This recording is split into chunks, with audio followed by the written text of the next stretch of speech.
बहुत दिन पहले की बात है। काशीपुर नाम के गांव में एक मनोहर नाम का एक बहुत ही ज्यादा गरीब व्यक्ति अपने पत्नी राधा के साथ रहा करता था। मनोहर रोज बाजार जाकर रोज नया नया काम ढूंढता। अगर मिलता तो ठीक, नहीं तो खाली हाथी घर वापस लौट जाता। अरे चाय ले लो भाई, चाय ले लो, चाय ले लो, चाय चाय चाय, कड़क कड़क चाय ले लो। मात्र 5 रुपये है भाइयों, मात्र 5 रुपये हैं। अरे मोहन भाई, मुझे आज कुछ काम मिलेगा क्या? अरे मनोहर, मेरे पास अभी कुछ भी काम नहीं है भाई। तुम रोज रोज मेरे पास काम मांगने आते हो, मैं तुम्हें रोज रोज काम कहाँ से दूंगा? अभी मेरे पास फिलहाल कुछ भी काम नहीं है। अच्छा ठीक है मोहन भाई, कोई बात नहीं, मैं बाजार के अंदर जाकर देखता हूँ। अगर मुझे कोई काम देता है तो ठीक है। मनोहर पूरे दिन बाजार के चौराहे पर खड़ा रहता है, लेकिन उसे कोई भी काम नहीं मिलता है। हे भगवान, मुझे आज भी काम नहीं मिला। अगर ऐसा रोज होता रहेगा तो मेरा गुजारा कैसे होगा? और ऊपर से अभी घर जाने के बाद राधा मेरे ऊपर खूब चिल्लाएगी। भगवान, ये कैसी परीक्षा ले रहे हो मेरी? चलो भाई चलो, अब क्या ही कर सकते हैं। इतना कहकर मनोहर अपने घर चला जाता है। अरे आज आप इतनी जल्दी आ गए, क्या बात है? अरे क्या बताऊं राधा, आज मुझे फिर से कुछ भी काम नहीं मिला। लोगों के पास काम मांगने जाता हूँ तो लोग बोलते हैं, भाई हम तुम्हें रोज रोज काम कहाँ से देंगे? आजकल काम मिलना बहुत मुश्किल हो गया है। मुझे आज भी काम नहीं मिला तो मैं वापस घर आ गया, और मैं क्या ही कर सकता था। अरे हे भगवान, कैसे आदमी हो आप? इंसान हो या जानवर? आपके साथ रहने से तो अच्छा है मैं किसी जानवर के साथ रह लूं। घर में एक भी चावल का दाना नहीं बचा है। मैंने तो आपको सुबह ही कहा था कि आते वक्त राशन लेते आना, और यह खाली हाथ क्या मुंह दिखाने आए हो यहाँ? अरे राधा, तुम ऐसा क्यों बोल रही हो? मैं अभी जाता हूँ ना, गांव के मुखिया से उधार मांग के राशन लाता हूँ। मैं तुम्हें भूखा नहीं सोने दूंगा, तुम चिंता क्यों करती हो? अरे आप क्यों जाओगे? मैं ही चली जाती हूँ ना। हाय रे मेरी फूटी किस्मत, जो मेरे माँ बाप ने तुम जैसे गरीब इंसान से मुझे शादी करवा दिया। तुमसे कोई काम ढंग से नहीं होता होगा, इसलिए तुम्हें कोई काम नहीं दे रहा है। कल से मुझे किसी भी हाल में पैसे चाहिए, समझे? ठीक है भाग्यवान, मैं कल सुबह सुबह ही काम की तलाश में निकल जाऊंगा। तुम चिंता क्यों करती हो?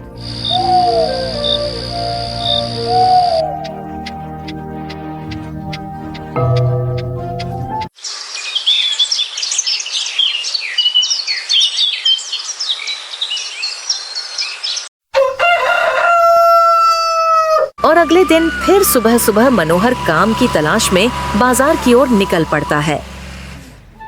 और बाजार जाकर मनोहर सभी दुकानदारों से काम मांगने की कोशिश करता है, लेकिन उसे हर जगह से निराशा ही हाथ लगती है। मनोहर पूरे दिन बाजार के चौराहे पर खड़ा रहता है, लेकिन उसे कोई भी काम नहीं मिलता है। हे भगवान, मुझे तो आज भी कोई काम नहीं मिला। अगर आज मैं बिना पैसे लिए घर गया तो राधा तो आज मुझे मार ही डालेगी। काश कहानियों की तरह मुझे भी कोई जादुई चीज मिल जाती तो मैं भी कहानियों की तरह अमीर हो जाता। हे भगवान, ये कैसा जीवन है मेरा? मेरी गरीबी पर सारे गांव के लोग मजाक बनाते हैं, यहाँ तक कि मेरी पत्नी भी अब मजाक उड़ाने लगी है। क्या कर सकते हैं? भाग्य में जो लिखा है उसे कौन ही मिटा सकता है। चलो अब मैं भी घर चलता हूँ, काम मिलने से तो रहा। इतना कहकर मनोहर अपने घर चला जाता है। घर जाकर मनोहर देखता है कि उसकी पत्नी सारा सामान बांधकर खड़ी है। अरे राधा, तुम इतना सामान बांधकर कहाँ जा रही हो? पहले आप ये बताओ, पैसा लाए हो या नहीं? राधा, मैंने काम ढूंढने के लिए बहुत कोशिश की, पर मुझे कोई काम ही देने को तैयार नहीं है। बस कुछ दिन और हम अपने पेट को मना लेते हैं, फिर हमारे भी भी खाने के लिए सब कुछ होगा। राधा, मुझे पता था, निकम्मे कहीं के। अरे जाओ, तुम क्या मेरा पेट भरोगे? तुम्हारे पास तो एक फूटी कौड़ी तक नहीं है। अरे कुछ नहीं तो मेरे भाई से ही सीख लो, महीने का 50,000 रुपया कमाता है। तुम्हारे जैसे बेरोजगार गरीब के साथ अब मैं और 1 मिनट भी नहीं रह सकती। मैं अपने मायके जा रही हूँ। जब तुम्हारे पास पैसा होगा तो मुझे बुला लेना।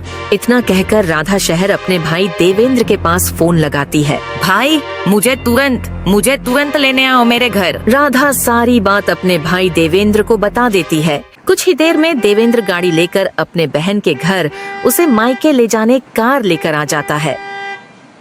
राधा, मुझे छोड़कर मत जाओ राधा, मैं अकेला नहीं रह पाऊंगा राधा, मुझे छोड़कर मत जाओ, मुझे छोड़कर मत जाओ राधा, मुझे छोड़कर मत जाओ। अरे तुम्हारा तो रोज रोज का है। मैं रोज का बहाना सुन सुन के परेशान हो चुकी हूँ। अभी मैं यहाँ 1 मिनट नहीं रुकना चाहती हूँ। मनोहर के बहुत ज्यादा मनाने की कोशिश करने के बावजूद भी राधा नहीं मानती है और सारा सामान लाद कर कार में बैठ जाती है। राधा, मुझे छोड़कर मत जाओ राधा, मैं अकेला नहीं रह पाऊंगा राधा। मनोहर राधा को मनाने के लिए गिड़गिड़ा ही रहा होता है कि तभी गाड़ी चल पड़ती है। राधा। अब राधा अपने मायके जा चुकी थी। मनोहर यह सब देखकर बहुत ही ज्यादा दुखी हो जाता है।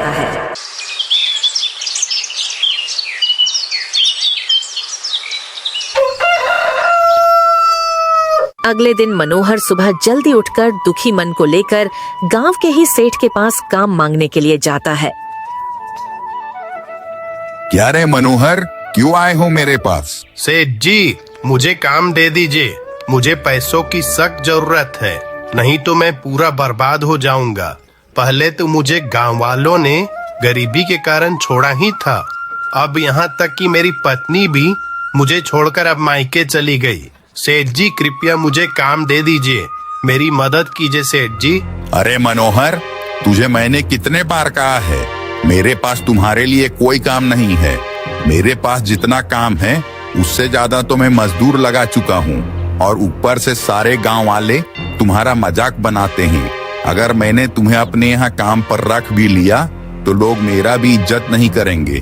तो निकल जाओ यहाँ से, तुम्हारे लिए मेरे पास कोई भी काम नहीं है। कोई बात नहीं सेठ जी, मैं कहीं और काम देखता हूँ। काम न मिलने के कारण मनोहर और भी ज्यादा दुखी हो जाता है। मनोहर दुखी होकर अपने गांव के ही तालाब के किनारे जाकर बैठ जाता है और अपने आप को कोसने लगता है। हे ऊपर वाले, कैसी जिंदगी हो गई है मेरी, ना तो कोई मुझे काम देता है और ना ही कोई मेरी इज्जत करता है। यहाँ तक कि ऊपर वाले मेरी पत्नी को बुरा समय में साथ होना चाहिए था, लेकिन उसने भी मेरा साथ छोड़ दिया। आजकल ये कैसा दिन आ गया है, जब पैसा रहता है तो सब पूछते हैं, लेकिन पैसा ना होने से आज मुझे कोई भी नहीं पूछ रहा है, ना ही कोई पैसा देने को तैयार है। ऊपर वाले, अब तू ही तो मेरा एकमात्र सहारा है। मनोहर अपने आप को कोस ही रहा होता है कि तभी वहाँ एक बुढ़िया आती है। क्या हुआ बेटा, तू बहुत परेशान लग रहा है, तेरी परेशानी का क्या कारण है? मुझे भी तो बता दे बेटा, क्या पता मैं तेरी मदद करने लायक हूँ। अरे दादी माँ, आपको तो हमारे गांव या किसी आसपास के गांव में भी नहीं देखा आपको। आप कहाँ रहती हो? मैं तो आपको पहली बार देख रहा हूँ। बेटा, पास के ही जंगल में मेरी एक छोटी सी कुटिया है, मैं वहीं रहती हूँ। लेकिन दादी माँ, आसपास के मैं सारे जंगल घूम चुका हूँ, मुझे तो जंगल में आज तक कोई भी कुटिया नहीं दिखाई दिया है। अरे वो सब छोड़ो बेटा, मुझे तुम्हारी परेशानी बताओ, क्या पता मैं तुम्हारी मदद कर सकूं। मनोहर अपनी सारी परेशानी दादी माँ को बता देता है। ठीक है बेटा, मैं समझ गई, तुम मेरे पीछे पीछे आओ। दादी माँ मनोहर को एक बहुत ही पुराना और बहुत ही बड़ा चट्टान के पास ले जाती है। आबरा कटाबरा, खुल जा मेरी जादुई गुफा। जैसे ही दादी माँ अपना जादुई है, चट्टान के बीच से गुफा का रास्ता बन जाता है। चलो बेटा, गुफा के अंदर चलो। अंदर जाकर मनोहर देखता है तो वह हैरान हो जाता है। उसके चारों ओर सोने से भरे संदूक, हीरे जेवरात दिखते हैं। ये सब देखकर मनोहर बहुत ही ज्यादा खुश हो जाता है। ये लो बेटा, ये सब तुम्हारा है, ये सारे सोने, हीरे जवाहरात तुम अपने घर ले जा सकते हो। हे भगवान, क्या दादी माँ आप क्या सच कह रही हो? ये सब मेरा है? हाँ बेटा, ये सब तुम्हारा ही है, तुम सब ले जा सकते हो। आपका धन्य हो दादी माँ, आपने तो मेरी सारी परेशानी खत्म कर दी। लेकिन बेटा, तुम इन्हें बेचकर आए पैसों से गरीबों की भी मदद करना, ठीक है ना बेटा? ठीक है दादी माँ, मैं वादा करता हूँ कि मैं इन सब को बेचकर आए पैसों से मैं गरीबों की जरूर मदद करूँगा। इतना बोलकर दादी माँ वहाँ से चली जाती है। मनोहर सारे खजाने को लेकर अपने घर चला जाता है। ऐसे ही दिन बीतते हैं और महीना गुजर जाता है। मनोहर उन जेवरात को बेचकर गांव का सबसे अमीर व्यक्ति बन जाता है। मनोहर एक नया बंगला बनवा लेता है। उसकी चर्चा अपने गांव तक ही नहीं, दूर दूर के गांव तक होने लगती है। यह बात मनोहर की पत्नी राधा तक भी पहुंच जाती है। और एक दिन जब मनोहर अपने आंगन में बैठा हुआ था, तभी उसके आंगन में एक कार आकर रुकती है और कार से मनोहर की पत्नी राधा उतरती है। क्या जी, इतना अमीर आदमी बन गए और हमें बताए भी नहीं? मैं मानती हूँ कि मैं गलती से मायके चली गई थी, पर अब मैं आपके साथ रहना चाहती हूँ। उस समय के लिए मुझे माफ कर दीजिए। देखो, अब मेरे सामने गलती का माफी मांगने का नाटक मत करो। मैं जानता हूँ कि तू मेरा धन दौलत देखकर लालच में यहाँ आई हो। जब तुम्हें मेरा साथ देना चाहिए था, तब तो तुम मुझे अकेला छोड़कर चली गई। तुम जब मेरा गरीबी में सहारा नहीं बनी थी, तो अब मैं तुम्हें अमीरी में भी सहारा नहीं बनाऊंगा। चुपचाप निकल जा यहाँ से, नहीं तो तुझे मैं धक्का देकर बाहर निकालूंगा। मैं अकेला ही खुश हूँ। यह कहकर मनोहर राधा को ठुकरा देता है। फिर राधा वापस अपने भाई के साथ कार में बैठकर वापस मायके चली जाती है। तो आप लोगों ने देखा दोस्तों, पैसा कमाना कितना जरूरी है। साथ ही साथ हमें इस कहानी से यह भी सीखने को मिलता है कि हमें उसी का साथ देना चाहिए जो हमारे बुरे वक्त पर साथ खड़ा हो। धन्यवाद।